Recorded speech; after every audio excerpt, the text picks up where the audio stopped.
Vous faire gagner du temps.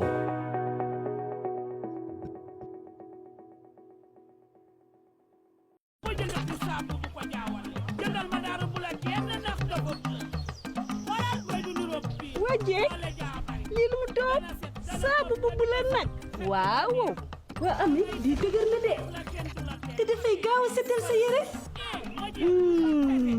ak xetam gu neex gii roy du nduroog bi lii man la doon xaar waa ma daal rek mooy saabu jeeg ji de Irajo déglul ma Irajo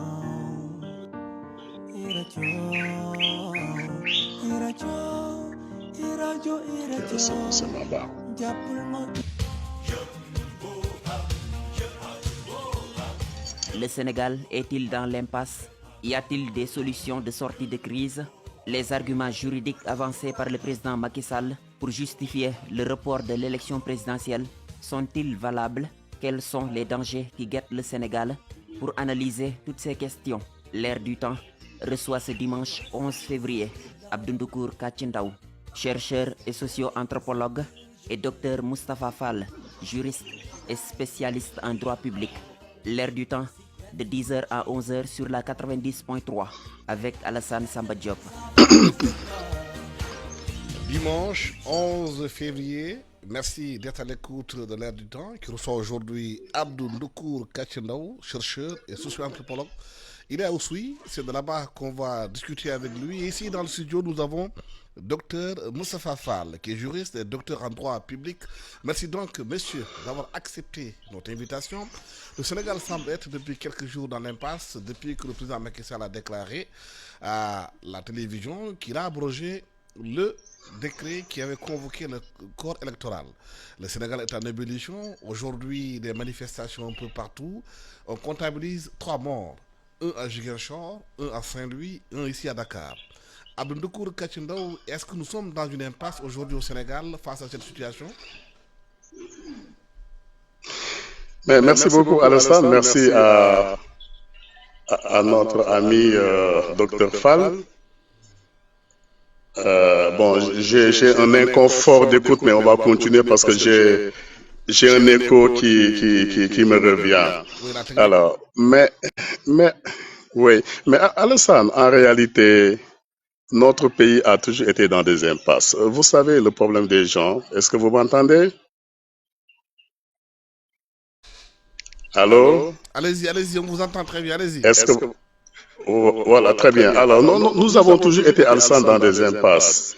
C'est que c'est nous qui fractionnons, on va dire, les complexités, de sorte qu'on a l'impression que ce qui se passe en 2014, au 24 plutôt, bon, ça s'est jamais passé, alors que les impasses politiques ont toujours existé au Sénégal, d'autres types d'impasses ont toujours existé. Il faut comprendre que c'est aussi un processus tout à fait naturel pour la construction d'un pays, pour la construction d'un État-nation.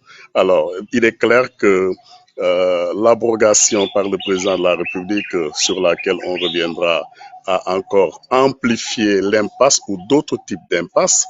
Mais je pense que raisonnablement, il faut considérer que notre pays est assez souvent dans des impasses, et je pense d'ailleurs que les impasses, c'est ça qui fait que nos pays avancent. Il ne faut pas avoir une approche négative des impasses, parce que les impasses permettent évidemment des conquêtes démocratiques, ça permet d'avancer un peu mieux. Donc, de mon point de vue, les impasses, quelle que soit leur nature, c'est quelque chose qui est relativement positif. Aujourd'hui, docteur Moustapha Fall, nous sommes dans une situation que beaucoup qualifient d'impasse. Abdou Ndoukour Kachindaou dit que c'est des impasses positives, comme il a dit, qu'on pourrait s'en sortir. Mais là, le problème fondamental, c'est que l'opposition appelle à marcher mardi prochain. Une marche silencieuse.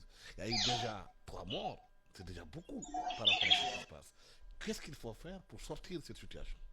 Merci beaucoup Alassane. Je voudrais aussi remercier Abdou. Je pense que votre question est très intéressante, et il y a un point à relever, c'est que quand on qualifie la situation d'impasse, cela veut dire que c'est une voie sans issue. Or, il me semble que le Sénégal est en train de vivre ce qu'on peut qualifier de ces tribulations institutionnelles ou constitutionnelles, à l'instar d'autres pays.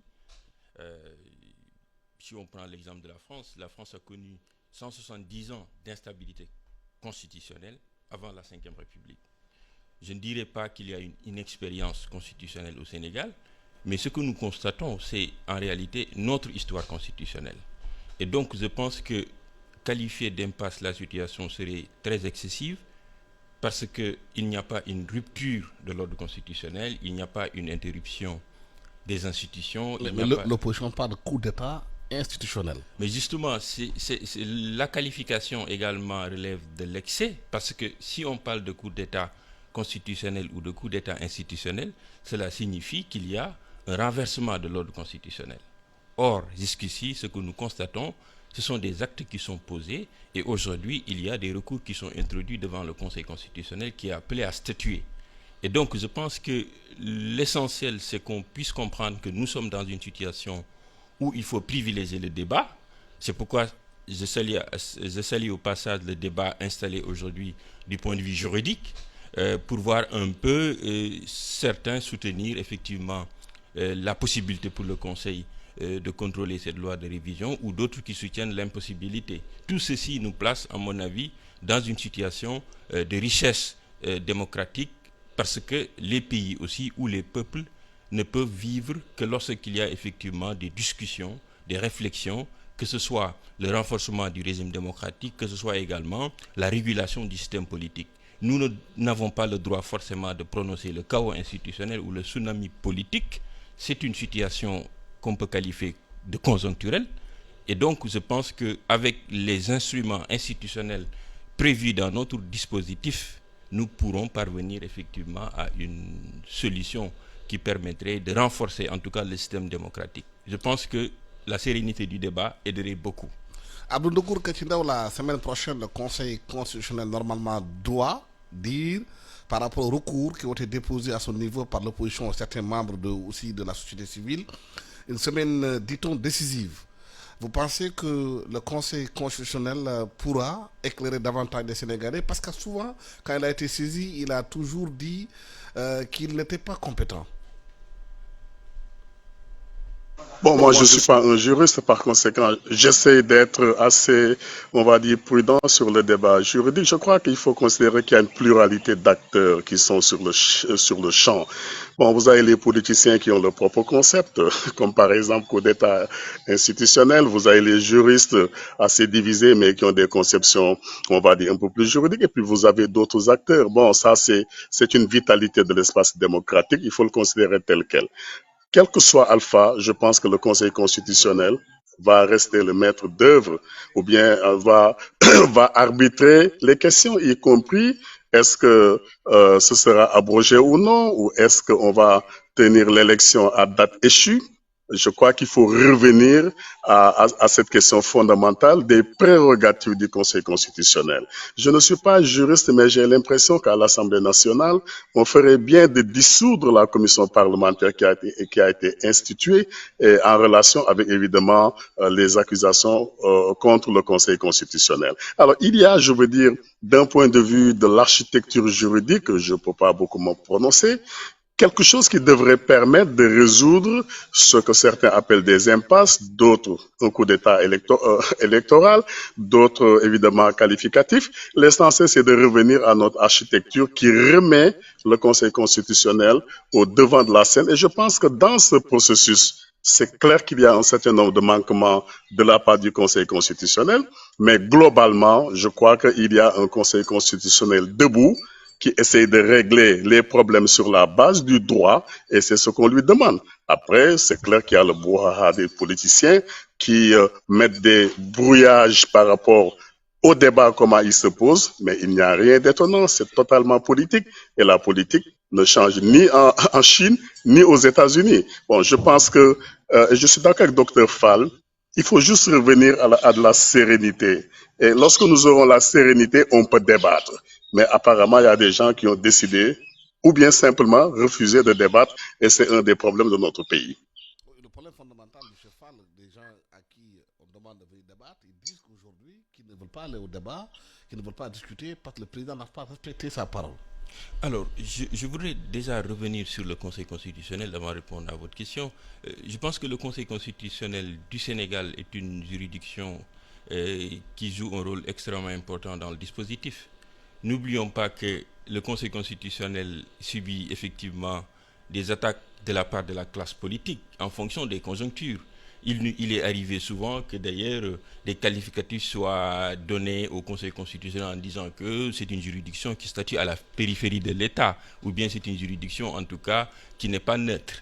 Mais je pense que dans tous les systèmes démocratiques, ce qui parviennent à régler les systèmes, c'est l'équilibre institutionnel. Le Conseil constitutionnel en tant qu'acteur peut justement contribuer à la consolidation démocratique. Et il ne faudrait pas que le Conseil constitutionnel également fasse l'objet parfois d'attaques ou même d'injonctions que l'on voit souvent de la part de certains, j'allais dire, spécialistes. Récemment, on a vu une publication de certains professeurs allant dans le sens de demander même au Conseil de statuer sur la loi de révision. Ce qui également crée une situation d'inconfort parce qu'effectivement le rôle de la doctrine, ce n'est pas forcément d'enjoindre, mais plutôt de réfléchir de manière critique et de systématiser. Je pense que nous devons en tout cas garder le principe des repères, en tout cas des repérages normaux, pour éviter qu'il y ait des doutes, en tout cas, ou une perturbation dans l'esprit du public. Sur maintenant le dialogue en tant que tel, est-ce que les acteurs ont confiance au dialogue lancé? Je pense que quel que soit le doute ou en tout cas les réserves que les acteurs peuvent émettre, le dialogue est en soi un acte qui peut permettre de discuter, de faire des concessions et de parvenir à un consensus. Je pense que nous en avons besoin parce que l'histoire constitutionnelle du Sénégal montre également que notre système constitutionnel résiste au temps. Malgré les critiques, nos systèmes constitutionnels parviennent à garantir l'alternance, mais également à garantir une transmission pacifique du pouvoir. Mais plusieurs acteurs disent que le dialogue, on a eu beaucoup de dialogue avec Macky Sall, mais qui n'ont pas abouti à grand-chose, selon eux. Oui, la concrétisation du dialogue, après que les politiques aient fini d'entrer en jeu, ce que j'appelle la mise en scène des politiques, il faudrait qu'on parvienne effectivement à donner une matérialisation juridique de ces accords-là. Nous avons peut-être assisté récemment le fait que quand les acteurs politiques ont discuté, ça a permis d'assouplir les règles sur le parrainage. Je ne suis pas en train de dire que c'est la conséquence immédiate du foisonnement de candidatures que nous avons vu. 20 candidats à l'élection présidentielle dans notre pays est en soi quand même nombreux. Mais je pense que le plus important, c'est de ne pas forcément tout de suite dire que nous n'avons pas confiance. L'essentiel, c'est qu'on ait des acteurs neutres. Maintenant, le débat, c'est de dire aujourd'hui au Sénégal, pourrons-nous trouver des personnes neutres? Parce que la neutralité suppose qu'on n'exprime pas de point de vue contraire ou de point de vue en tout cas pour.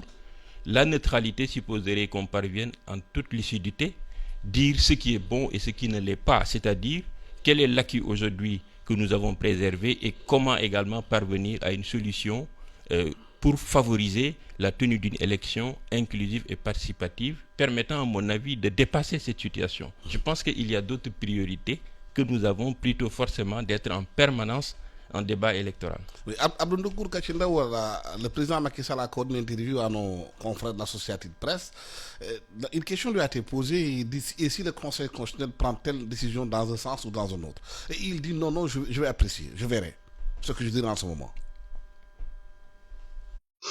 Oui, mais d'abord, Alsan, pour moi, tout ce que m'a d'abord dépôt, il y a eu énormément de situations qu'on a vécues au fil de l'existence politique du Sénégal, à partir en tout cas des années 1960. On aurait pu même aller au-delà. Donc, c'est souvent les politiciens qui donnent l'impression que c'est nouveau. Il n'y a rien de nouveau.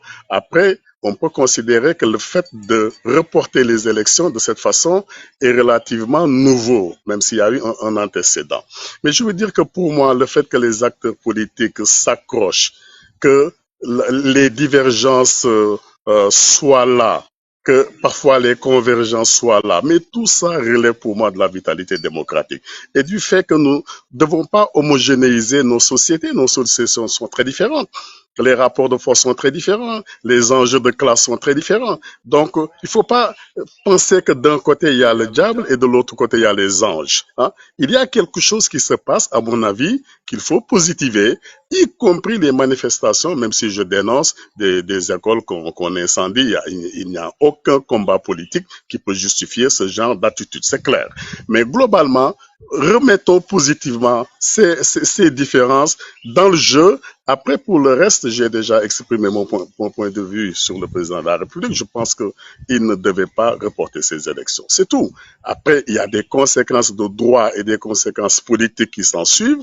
Sans doute, il essayera de trouver des solutions par le dialogue. Et je suis d'accord sur un fait. Un pays, il est consolidé à partir de consensus.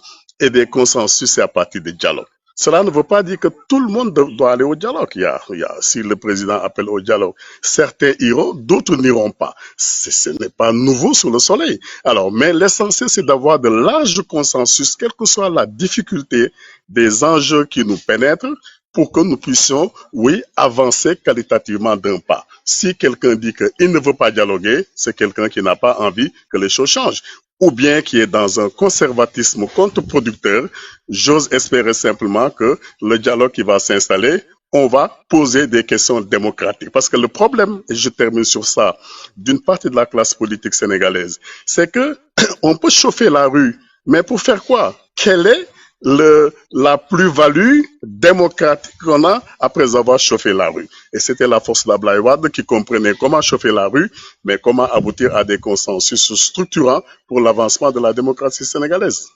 Mais il y a aussi une question qui a un peu intrigué beaucoup de gens, qui a été posée au président de la République, en disant que oui, il faut que la classe politique fasse très attention, parce qu'il y a des forces organisées, ne sont pas les seules sur la scène. Certains, très rapidement, ont dit que le président fait appel à l'armée. Non, bon, je sais pas. Je pense que ça c'est l'appréciation du président de la République. Ce qui est clair, il faut pas donner l'impression que c'est nouveau. Tous nos pays dans le monde sont traversés par des contradictions fondamentales, y compris dans le contexte de l'Afrique de l'Ouest, par des contradictions liées évidemment au djihadisme et à d'autres forces sociales et religieuses. C'est une géopolitique qui est. Il faut pas donner l'impression que c'est spécifique au Sénégal. Tous les pays ont des problèmes spécifiques. C'est clair que il y a un certain nombre de forces sociales, et ça a toujours été comme ça, qui ont investi le champ politique, ça a toujours été comme ça, et qui veulent pencher d'une manière ou d'une autre le processus de leur camp. Alors, donc, il faut pas être naïf en pensant que les gens sont toujours là. Non, il y a des forces sociales qui sont parfois rétrogrades, qu'il faut combattre, à mon avis. D'autres forces sociales qui veulent l'avancement du pays. Je crois qu'il faut encourager tout cela. Après, la question de l'armée, pourquoi le président de la République voudrait que l'armée prenne le pouvoir? Ça n'a aucun sens. À mon avis, il faut revenir à un peu plus de lucidité, considérer que le report qu'il a acté ne devrait pas se faire. Maintenant que c'est fait, qu'est-ce qu'il faut faire? C'est tout. Mais je ne crois pas que ce soit simplement une question de l'armée. Notre armée est suffisamment organisée et républicaine. Et je ne dis pas qu'un jour ils feront autre chose. Ça dépendra des rapports de force à l'intérieur de la grande muette, qui n'est pas muette d'ailleurs. Mais notre armée, je pense, n'est pas sur ces enjeux si les politiques s'entendent pour trouver des solutions consensuelles. Et nous sommes dans une étape où il faut avoir des solutions consensuelles. Justement, Moustapha, est-ce qu'il y a une sortie de solution de sortie de crise? Alors, je pense que nous devons nous rappeler d'une phrase d'un éminent juriste qui disait que le Sénégal est un exemple d'instabilité politique et d'instabilité institutionnelle. C'est-à-dire pour illustrer que, en fait, en l'estant des autres pays, le Sénégal fait une exception démocratique. C'est l'un des rares pays où il n'y a pas eu de changement anticonstitutionnel de gouvernement, c'est-à-dire ce qu'on peut qualifier de coup d'État. Et ce qualificatif fait du Sénégal un exemple de modèle démocratique.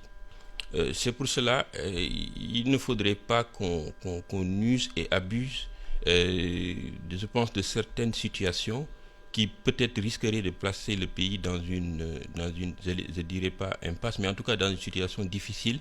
C'est pour cela. Justement, est-ce que le fait tout le temps pratiquement d'avoir une instabilité constitutionnelle, comme vous l'avez dit, on n'est pas en train de tenter le diable?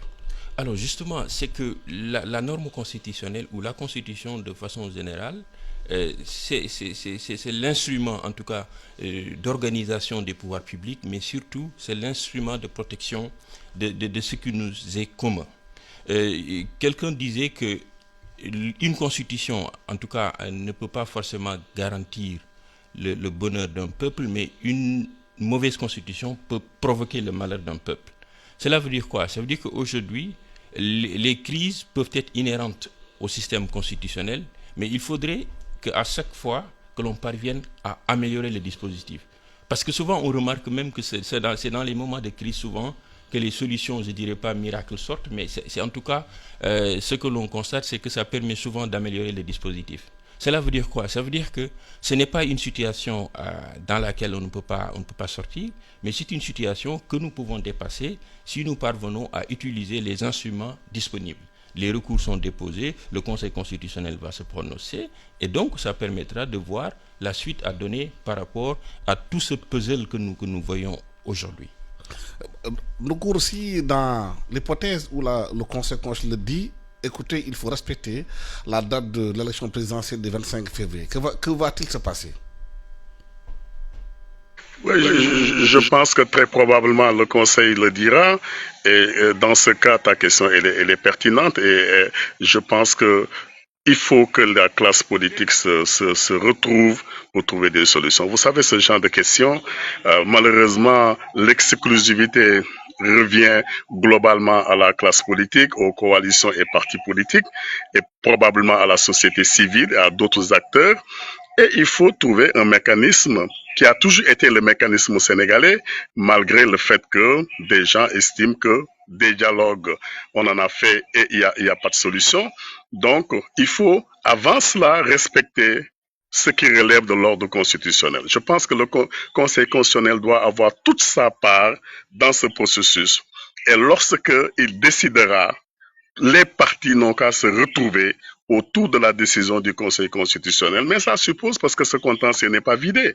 Je vois pas quelle est l'utilité qui parlementaire, comment ça s'appelle encore, de l'enquête parlementaire sur le Conseil constitutionnel. Il faut dissoudre cette commission parce que manifestement, ce n'est pas la peine et c'est pas le contexte, ce n'est pas très approprié.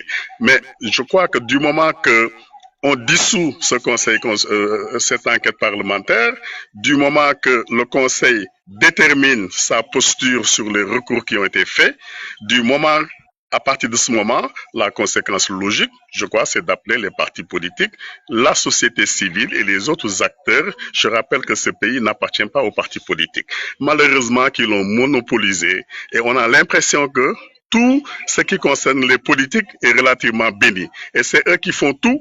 Et le reste des classes sociales sont là et ne font presque rien du tout. Je pense que cette surestimation symbolique de la classe politique est très exagérée et c'est ça qui nous a donné un président de la République qui est hyper présidentialisé et qui est presque un roi. Je pense qu'il faut regarder les germes à ce niveau. Pourquoi on a ce régime présidentialiste? Parce que également on a des partis politiques qui sont dominants et qui nous imposent tous les choix qui ne sont pas nécessairement les choix du peuple sénégalais. Justement, est-ce que cette crise ne doit pas être une occasion pour les Sénégalais de faire des réformes en profondeur, de diminuer cet hyper-présidentialisme du président qui a tout entre ses mains, d'équilibrer les pouvoirs, d'aller en profondeur, de beaucoup plus en profondeur dans les changements? Parce que ça, le président qui est là, il n'y a pas d'enjeu parce qu'il va partir. Celui qui va venir, s'il n'y a pas de changement, il peut faire pire que celui qui est là. Mais en fait, Alassane, je rappelle quand même qu'il y a quand même un processus politique qui est connu presque de nous tous. On a fait ici des assises nationales qui étaient quand même assez importantes. Je crois qu'il faut pas fétichiser les assises nationales, mais il y avait un consensus fort autour des conclusions de la CNRI. Alors, pourquoi on veut réinventer le diable? C'est ça le problème des politiciens, c'est tout. C'est-à-dire qu'il y a un cadrage consensuel qui a été défini il y a quelques années. Il faut revenir et le corriger. À partir de ce moment, nous vivrons encore d'autres crises qui vont venir. La notion de crise, elle est absolument consubstantielle à l'existence de tout corps. qui sont encore humains, qui sont encore politiques, qui sont encore religieux. Alors, donc, on va encore vivre d'autres crises, mais notre capacité de pouvoir dépasser la crise par le dialogue ou par le rapport de force, c'est ça qui va déterminer la suite des événements. Donc, à mon avis, la solution, elle est relativement connue, c'est-à-dire qu'on peut avoir une base légale, une base de discussion à partir des conclusions de la CNRI, rectifier ce qu'il faut rectifier, mais ça suppose, je finis sur ça, que le champ politique soit un champ de démocrates. Alors, c'est ça le problème. C'est-à-dire que si vous avez un système politique qui est composé de gens qui veulent profiter de la démocratie pour imposer leur démocratie, alors qu'ils ne sont pas démocrates, bien évidemment, nous sommes dans des impasses qui sont tout à fait évidentes. Aujourd'hui, c'est l'occasion pour le pays d'aller en profondeur dans les réformes. Aller au-delà de ce qui a été fait pour éviter justement de se trouver dans ces situations où le président est hyper puissant. Alors, je pense que les réformes sont nécessaires. Je pense que il faudra adapter le dispositif à l'aune de la pratique institutionnelle, à l'aune aussi de la pratique politique. Parce qu'il y a quand même une base qui a été lancée avec les assises nationales, qui avait proposé beaucoup de choses, même si le parti au pouvoir d'alors n'était pas d'accord. Mais il y a quand même une base qui est là, sur laquelle on peut très rapidement faire avancer les choses. Oui, les expériences sont connues. Hein. Je pense que même pour le Conseil constitutionnel, il y a des réformes qui sont nécessaires. Parce que si je prends juste cet exemple, on a vu qu'au Sénégal, de tout temps, on a contesté un peu la légitimité du Conseil constitutionnel. Mais je pense qu'aujourd'hui, il serait par exemple nécessaire de renforcer le principe, ou bien même d'instituer le principe du contradictoire au Conseil constitutionnel, de renforcer la publicité de ce qu'on peut qualifier des audiences, ou en tout cas qu'il y ait une transparence dans la délibération du Conseil, mais aussi favoriser la saisine du Conseil de manière peut-être beaucoup plus directe, plutôt que de voir le Conseil tout le temps invoqué lorsqu'il y a des questions politiques ou des questions qu'on peut qualifier d'incompétents. Oui, au-delà de l'incompétence, mais je voulais dire que le Conseil aurait pu être vu beaucoup plus sur les questions sociales, ou sur les questions, je dirais même, économiques, de protection des droits fondamentaux, plutôt que plus sur les questions... Certains parlent de cours constitutionnels, de conseil. L'essentiel, c'est le contenu qui est le plus important, c'est ça? Alors justement, l'appellation porte peu. Ce qui est important, c'est la réforme. Oui, les réformes, mais aussi la lecture que les juges ont même de leurs compétences. Parce que, en vérité, si le Conseil constitutionnel, jadis, on a toujours déplorer le fait que le Conseil sur des sujets peut se déclarer incompétent, mais le Conseil a une logique très simple, c'est que je ne peux pas sortir de mon champ de compétences parce que je suis une juridiction d'attribution. Donc il faut l'élargir. Au-delà de l'élargissement des compétences, favoriser à ce que le Conseil puisse intervenir sur d'autres matières, notamment la protection des droits des citoyens. Par exemple, on a réformé en 2016 pour dire que devant la Cour d'appel, on peut soulever l'exception d'inconstitutionnalité, mais on peut abaisser, dire que tout citoyen qui estime qu'un droit a été violé peut saisir le Conseil. Ça aussi favorisera le Conseil constitutionnel à plus donner de contenu social ou de contenu économique la Constitution. L'autre aspect de réforme sans doute nécessaire, c'est qu'il faut aujourd'hui enrichir ce qu'on peut qualifier la démocratie participative, parce que je pense que la participation des citoyens à la gestion publique, la transparence, la redevabilité sont des instruments qui garantissent la confiance publique. Parce que la confiance publique étant le vecteur qui peut permettre aux politiques de gouverner. L'autre aspect de réforme, à mon avis, intéressant, c'est qu'il faut renforcer la démocratie représentative. Pourquoi? Parce qu'aujourd'hui, le désaccord que nous avons entre le Parlement et le Conseil constitutionnel est en soi, je dirais, scandaleux pour nous, parce que le Conseil constitutionnel étant l'arbitre, c'est-à-dire qui permet d'intervenir lorsqu'il y a un différend entre les pouvoirs publics, si ce Conseil constitutionnel fait l'objet d'attaques de la part d'un pouvoir public, cela peut être en soi inquiétant. Mais l'autre aspect, c'est de faire de telle sorte que le Parlement du Sénégal, l'Assemblée nationale du Sénégal, puisse être une assemblée souveraine, une assemblée, je ne dirais pas capable, mais une assemblée qui permet de jouer un rôle que l'on voit de manière, en tout cas, intéressante dans d'autres démocraties, un Parlement qui assume ses responsabilités et qu'on ne voit pas un Parlement, en tout cas, qui obéir à la logique des majorités ou des conjonctures politiques. Je pense que les réformes sont nécessaires et ces réformes ne peuvent débuter que lorsqu'il y a un dialogue autour justement de l'essentiel de ce qui nous est commun. Abdou Ndokour Kachindaou, les arguments avancés par le président Macky Sall pour repousser l'élection, demander à l'Assemblée nationale peut-être de repousser l'élection et le vote de l'Assemblée en repoussant au 15 décembre, ne semble pas convaincre beaucoup de monde, hein, à travers le monde aussi, les chancelleries internationales, les organisations internationales, la CEDEAO, tous demandent au Sénégal de respecter le calendrier électoral. Et ils estiment qu'aujourd'hui, que le président disait qu'il y a un conflit entre le Conseil constitutionnel et l'Assemblée nationale, il n'a pas de question de corruption, entre autres. Est-ce que ces arguments tiennent la route? Non, mais d'abord, soyons un peu plus pragmatiques parce que ce qui est fait est déjà fait. Le président a décidé de façon, à mon avis, unilatérale et très peu de gens le soutiennent dans cette initiative de report de l'élection présidentielle. Ça, c'est évident. Et j'ai mal pour lui parce que quand même, je crois que beaucoup de gens, parmi lesquels des gens comme moi, avaient applaudi le fait qu'il avait décidé de ne pas se représenter. Alors, tout le reste des argumentaires, on peut bien essayer de comprendre, mais à mon avis, ce n'est pas ça. En tout cas, moi, personnellement, je n'essaie pas de comprendre cela.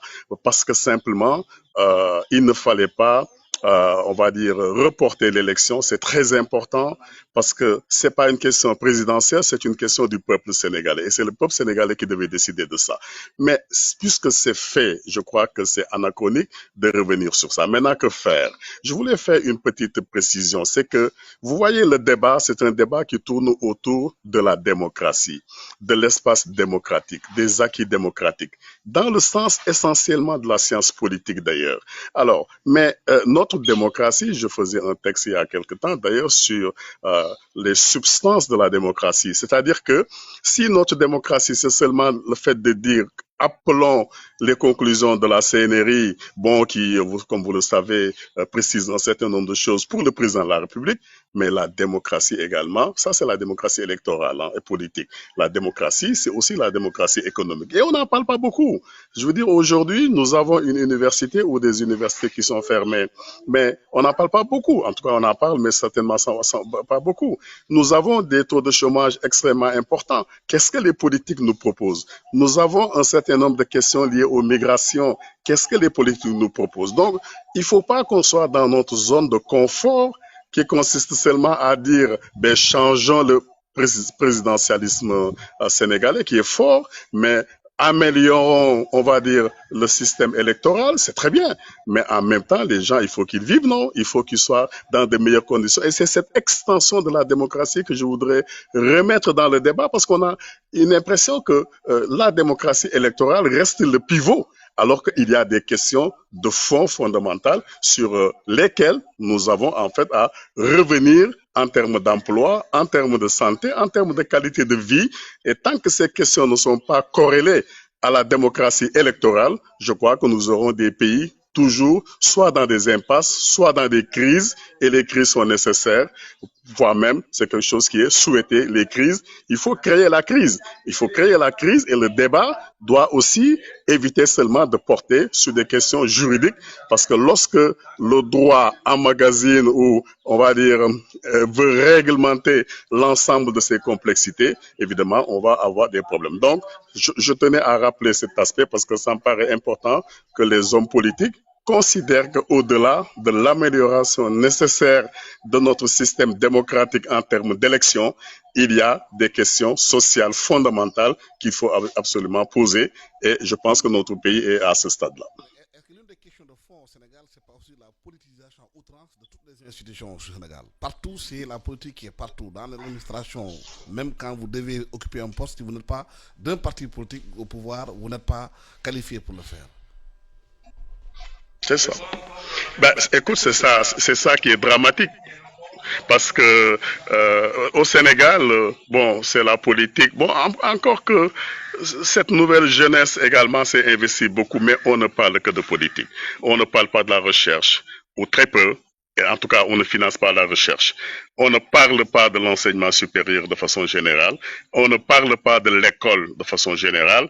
On ne parle même pas de notre système ethnique de cohabitation. On ne parle rien de cela. On va seulement dire, oui, il faut améliorer la démocratie. On ne peut pas améliorer la démocratie si la politique est au bout et au début et à la fin de tout. Alors qu'il y a quand même, comme je le disais tout à l'heure, des questions fondamentales sur lesquelles, écoutez, nous avons du pétrole maintenant, nous avons du gaz. Quel est l'homme politique que vous entendez parler du pétrole et du gaz? Il y en a, mais quelles sont les implications? Qu'est-ce qu'on propose? On va aller vers une élection présidentielle. Qu'est-ce qu'on propose pour le pétrole et le gaz? Qu'est-ce qu'on propose sur les questions environnementales qui sont des questions fondamentales? La diplomatie environnementale, qu'est-ce qu'on propose? L'énergie, qu'est-ce qu'on propose? Il y a des choses évidentes qui sont faites par le pouvoir actuel, à moins de faire de la démagogie, qui sont substantielles sur un certain nombre de questions. Mais globalement, qu'est-ce qu'il nous propose? Quelle est la rupture par rapport au pouvoir qui est là en ce moment? Alors, si on n'a pas d'éléments de rupture, systématisés dans des programmes, systématisés dans des débats, à partir de ce moment, on se dit, bon, celui qui va venir, il va faire quoi? Probablement, il va faire la même chose. Est-ce que la politisation outrance du pays n'est pas les conséquences de ce que nous vivons aujourd'hui, où tout est politisé? Oui, vous avez raison. L'excès du politique ne peut pas permettre le pays, justement, d'aller de l'avant. Parce que si vous regardez les séquences électorales, un pays, par exemple, où il y a lieu quasiment 4 élections, voire 5, en une période assez courte, peut être problématique. L'impression que nous avons au Sénégal depuis quelques années, on ne parle que de ça, en tout cas sur la scène ou voire sur l'espace public. Ce qui effectivement peut entraîner un certain nombre de difficultés. La politisation, que ce soit au niveau de l'administration ou d'autres instances, c'est qu'effectivement ça peut être des situations qui peut pas favoriser un peu le progrès économique et social. Je donne juste l'exemple. Nous avons le code de transparence des finances publiques qui aujourd'hui interdit, par exemple, ceux qui gèrent des régies financières puissent faire de la politique. Je pense que nous devons encore améliorer le dispositif. Mais il est important de revenir sur le principe que le débat doit être permanent. Nous devons discuter et la discussion permettra d'en arriver à des solutions. Mais sur le principe, je pense que l'amélioration est nécessaire. Nous devons, autant que peut se faire, faire moins de politique, plus d'actions visant à garantir la stabilité au niveau du pays. Mais les acteurs politiques, et ça peut-être il faut insister dessus, doivent davantage avoir le sens des responsabilités pour savoir qu'effectivement, ce qui va être déterminant, c'est le règne de la démocratie sénégalaise, parce que tout à l'heure, ce que disait Abdou est intéressant. Le débat démocratique, il n'est pas que politique, il n'est pas que électoral.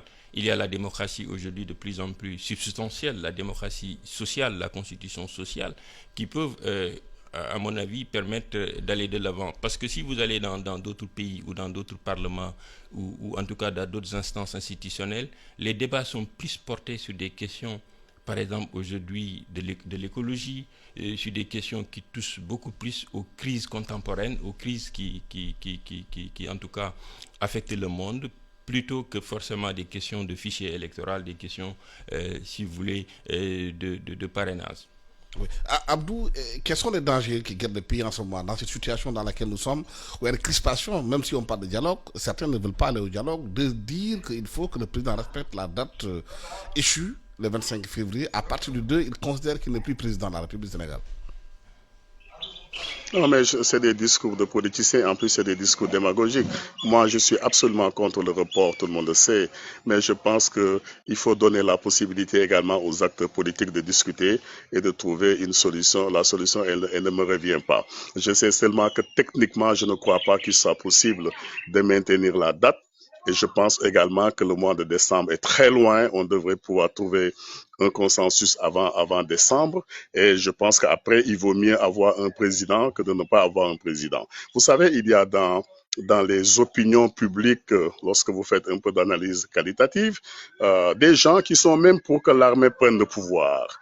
Mais ça fait partie de la production de sang, ça fait partie des positions parmi tant d'autres positions, il ne faut pas les exclure dans l'architecture générale des argumentaires. Alors, mais moi, mon point de vue, c'est simplement de demander à ce que les partis qui veulent dialoguer, qu'ils aient dialogué, et qu'ils trouvent un consensus. Et c'est pas la première fois qu'il y a des dialogues et que des consensus sont trouvés. Et ensuite, éviter évidemment le discours démagogique qui n'est pas exempt en politique. Il n'y a aucun parce que le président lui-même, à un moment donné, avait un discours très belliciste, pour ne pas dire très insurrectionnel vis-à-vis d'Ablaye Wade. Ablaye Wade lui-même, on se rappelle, avait des discours extrêmement insurrectionnels en menaçant de monter même un gouvernement d'union nationale. Mais tout ça, c'est le champ de la politique, simplement. Alors après, je pense que chacun va être raisonnable en sachant techniquement ce qui est possible, juridiquement, qu'est-ce qui est possible. Et dans ce cas, il faut peut-être demander à des gens qui sont beaucoup plus, on va dire, appropriés que moi pour en parler dans de larges consensus, étant entendu que certains ne seront pas du tout d'accord. Alors moi, ce qui me gêne, c'est cette approche insurrectionnelle permanente. Ça n'a pas de sens parce qu'il faut qu'on ait un président de la République. Alors, je pense que c'est un discours raisonnable.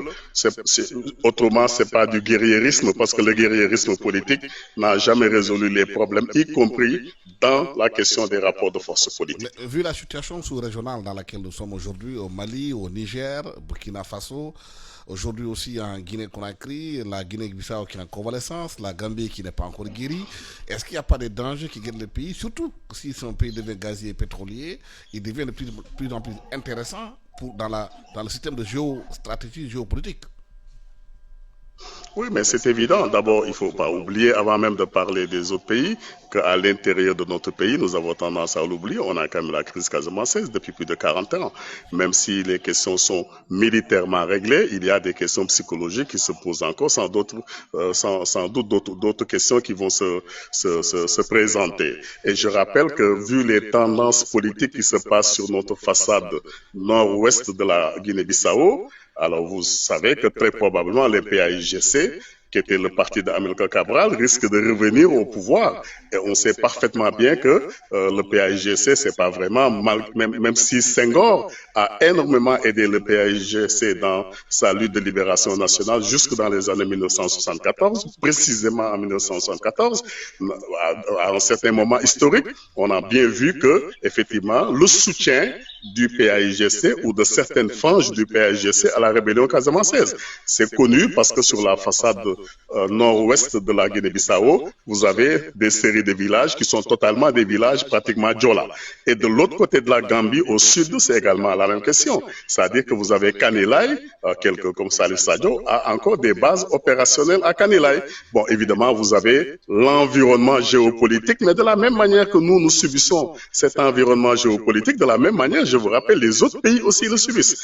Alors, il faut régler une question, et je pense que le président Macky Sall a compris ça, c'est évidemment de créer les conditions de la sécurité de notre pays en s'armant. Aujourd'hui, si vous ne vous armez pas, vous êtes soumis évidemment à tous les vents révolutionnaires ou contre-révolutionnaires ou djihadistes, parce que c'est comme ça maintenant que fonctionne le monde. Est-ce qu'on mesure aujourd'hui la gravité de la situation au Sénégal? Alors, vous avez raison tout à l'heure d'évoquer le contexte sous-régional. Je pense que il peut y avoir un phénomène de contagion. On a vu aujourd'hui les trois pays qui sont retirés de la CEDEAO. La CEDEAO aujourd'hui est de plus en plus contestée. Le Sénégal est un pays effectivement où il y a des ressources pétrolières et gazières. Et effectivement, ça peut créer de la convoitise. C'est pour cela que nous devons faire attention par rapport au discours officiel, par rapport au discours politique, par rapport en tout cas à la situation. Et l'autre aspect que je voudrais évoquer, c'est que si aujourd'hui le Sénégal bascule, quand je parle de basculement, c'est quand il y a une impossibilité de trouver une solution ou une issue politique après le dialogue, cela peut effectivement placer le Sénégal dans une situation de zone rouge. Mais quelle sera en ce moment la responsabilité du pouvoir, ceux qui tiennent le pouvoir? Mais justement, c'est là où ça devient important pour le pouvoir en place, de prendre toutes les mesures nécessaires pour garantir la stabilité du pays. C'est pourquoi je pense que le dialogue lancé peut être une issue. C'est pour ça, je pense qu'il sera nécessaire pour toutes les forces vives de répondre à ce dialogue-là. On n'a pas parlé de dialogue politique. J'ai vu dans le discours, on parle de dialogue national, ce qui veut dire que toutes les questions vont être débattues. Maintenant, sur la gestion des ressources naturelles qu'évoquait tout à l'heure Abdou, c'est que le contexte géopolitique aujourd'hui que nous voyons, que ce soit d'autres pays, c'est que effectivement les puissances étrangères sont toujours intéressées par ces ressources-là. Je me rappelle d'une phrase d'un ancien président d'un autre pays qui disait que quand l'État est faible, il y a beaucoup d'ingérence. Quand l'État est faible. Donc je pense que il faudrait qu'on ait ça à l'esprit pour éviter une situation politique insurrectionnelle ou une situation de crise qui va favoriser des ingérences. Et à partir de ce moment, on peut dire, comme le prévoyait, comme le disait aussi un autre auteur, les crises de croissance, c'est-à-dire c'est à des niveaux d'échelle. Dans un premier temps, il y a une contestation du processus électoral. Dans un deuxième temps, il y a une crise sécuritaire et humanitaire. Et le troisième temps, nous avons une dimension internationale où la communauté internationale va se mobiliser. Je pense que le Sénégal ne mérite pas ça. Nous devons juste comprendre que c'est une situation conjoncturelle. Et je pense qu'avec le dialogue, on peut y arriver. Est-ce que la responsabilité, justement, des pouvoirs n'est pas engagée par rapport à ça? Oui, en fait, dire que le pouvoir est responsable totalement suppose qu'effectivement, qu'on considère que la gestion de l'État est exclusivement, relève exclusivement de l'État. Mais c'est lui qui a repoussé l'élection. Oui, justement, sur la question du report, tout à l'heure, Abdoul évoquait la question. Si nous regardons un peu les éléments invoqués par l'autorité, on parle de mise en place d'une commission d'enquête parlementaire, on parle également de révélation de candidats ayant la double nationalité, on parle également d'un projet de loi qui a été déposé. Tous ces ingrédients... De corruption de magistrats. Oui, justement, ce qui est également un aspect sur lequel je pense que nous devons davantage réfléchir, parce que quand même, les actes de corruption peuvent être, en tout cas, très nuisibles lorsque parfois c'est préféré à l'endroit d'institutions qui sont en charge de la régulation de l'activité des pouvoirs publics. Mais je pense que le principe de base, c'est que, au-delà des arguments invoqués pour abroger le décret qui convoque le corps électoral, en plus du projet de loi proposition de loi votée à l'Assemblée nationale, aujourd'hui, le Conseil constitutionnel saisi, cela montre que notre système politique fonctionne et que si les acteurs jouent le jeu, on peut parvenir à une solution, à mon avis, qui peut arranger tous les acteurs. Maintenant, la contestation, elle est là, elle est vivante, la tension, elle est là, mais je pense qu'il faudrait qu'on parvienne à pacifier l'espace public, l'espace politique, et organiser des élections qui permettraient, en tout cas qui favoriseraient la préservation de tous nos acquis démocratiques. Abdou Ndokour, est-ce que la pacification de l'espace public, l'espace politique, passerait par la libération de Sonko et tous les autres qui sont en prison, les Diomaye et les autres prisonniers, dits politiques? Oh, mais je comprends bien ce que Dr Fall veut dire, mais vous savez, il n'y a pas un pays pacifié. Ça, c'est du construit idéologique.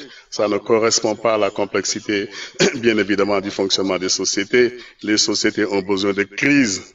Et même s'il n'y a pas de crise, il faut créer la crise. Je ne parle pas de crise où les gens prennent des armes pour s'entretuer. Mais je veux dire, les désaccords aussi, il faut considérer que ça fait partie du processus avec les conséquences qu'on peut déterminer d'une manière ou d'une autre. Donc, pour moi, il n'y aura jamais de pacification parce qu'il y aura toujours des crises qui vont nous rattraper, quelle que soit la nature des crises. Maintenant, est-ce que ça passe par la libération de Sonko et du reste? Moi, j'ai déjà exprimé mon point de vue.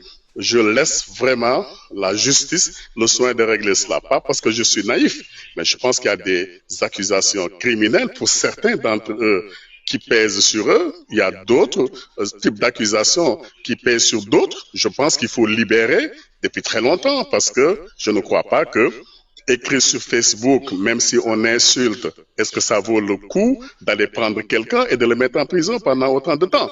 Donc, il faut différencier, je crois, les problèmes. Parce que c'est clair que Sonko Diomaye, c'est pas la même chose qu'un ami ordinaire qu'on a attrapé il y a quelque temps et qui est en prison depuis très longtemps. Alors, parce que si on ne le fait pas, on a l'impression que tous ces gens sont des détenus politiques. Ce n'est pas vrai. Il faut aussi avoir le courage de le dire. Il y a des gens qui ont saccagé, qui ont fait des choses inacceptables dans chaque pays, dans aucun pays qui ne serait absolument pas acceptable. Maintenant, vous savez que les débats politiques permettent de résoudre énormément de questions. Et je pense que c'est pour ça qu'on est en train de dire, allons vers un débat. Ceux qui veulent y venir, c'est tant mieux. Essayons des consensus, mais le monde a toujours fonctionné de cette manière. Il ne faut pas que les Sénégalais pensent qu'ils ont créé la roue. Alors, s'il y a un conflit, effectivement, il faut trouver un moyen de discuter et de les résoudre. Le reste, si quelques forces politiques et sociales, parce qu'il y en a, décident d'en découdre jusqu'au bout avec évidemment le pouvoir actuel, ça se jouera maintenant sur la question des rapports de force. Et plus tard, on verra qui va terrasser l'un et l'autre. Mais je pense qu'il faut aller débattre. Et je pense que dans le débat, toutes les questions doivent être mises sur la table, y compris celles que tu soulignes tout à l'heure avec Sonko, Diomaye et le reste. Est-ce qu'il y a envisagé, M. Fall, une discussion entre le pouvoir et ceux qui sont en prison pour pacifier le pays? Oui, je pense que ce qui a lieu de retenir, c'est que souvent on peut estimer est-ce qu'il faut faire prévaloir les impératifs de paix sur les impératifs de justice. Parce que quand on a un système judiciaire avec des procédures et un dispositif de répression qui prévoit également la répréhension de certains comportements, il faudrait peut-être voir quel est le mode le plus approprié. Mais je pense qu'il ne faut pas affaiblir l'institution judiciaire. Je pense qu'il faut, en tout cas, parvenir à garantir la justice. Ça, c'est très important parce que aussi, au-delà des autres vecteurs, la justice aussi est un pilier essentiel de notre démocratie. Le dialogue, il n'y a pas aujourd'hui de délimitation matérielle et donc tous les sujets peuvent être discutés. Mais l'essentiel, c'est qu'on n'affaiblisse pas le système judiciaire, quelle que soit justement l'issue du dialogue, mais que tous les acteurs parviennent à s'accorder sur l'essentiel et que la paix puisse continuer au Sénégal. La paix dans la justice. Oui, la paix dans la justice. Il faut trouver juste le juste milieu. Éviter un peu qu'il y ait le non-respect des principes démocratiques ou bien qu'on puisse abraiser en tout cas ce qu'on peut qualifier de principes fondateurs de notre système judiciaire, mais que l'on parvienne justement au juste milieu, c'est-à-dire la justice et la paix. Le temps que nous avons imparti est terminé. Merci infiniment à Abdou Ndoukour Kachendaou, chercheur et socio-anthropologue. Je rappelle que nous parlions avec vous de Sédhiou, où vous êtes pour participer à ce débat. Merci infiniment à Dr Moustapha Fall, juriste et docteur en droit public, à la technique d'Ami et Amadissi et Biran Sissé. Bon dimanche à tous. Merci, Alsan. Allô? Allô? Allô? Allô?